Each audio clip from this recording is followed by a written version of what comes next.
تم میرے ہو۔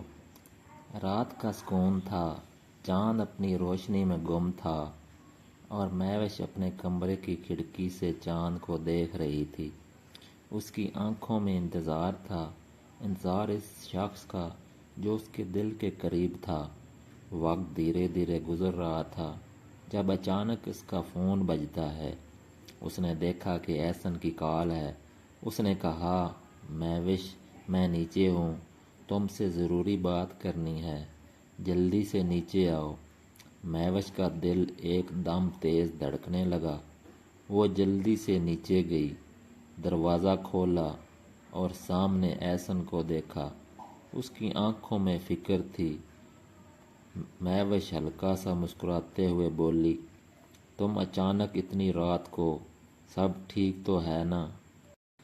احسن گہرا سانس لیتے ہوئے بولا، مہوش میں اور انتظار نہیں کر سکتا، مجھے تم سے کچھ کہنا ہے، کچھ ایسا جو بہت پہلے کہہ دینا چاہیے تھا۔ مہوش کا چہرہ حیرت سے بھر گیا۔ اس نے اپنی پلکیں جھکائیں اور دل کی دھڑکنیں تیز ہو گئیں۔ مہوش ہلکی آواز میں بولی، کیا کہنا ہے؟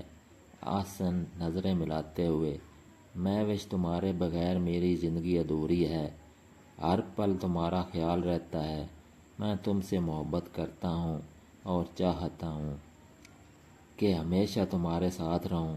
مہوش نے اپنی آنکھوں میں آنسو محسوس کیے، مگر یہ خوشی کے آنسو تھے۔ اس نے احسن کی طرف دیکھا جو سچائی کے ساتھ اپنے جذبات کا اظہار کر رہا تھا۔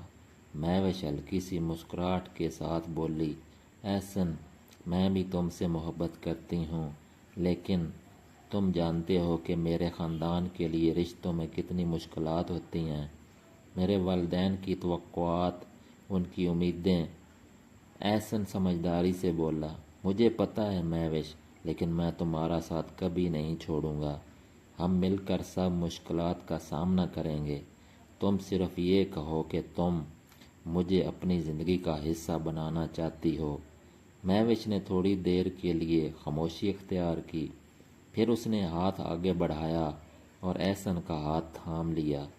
مہوش بولی، ہاں احسن میں تمہارے ساتھ ہوں ہمیشہ کے لیے۔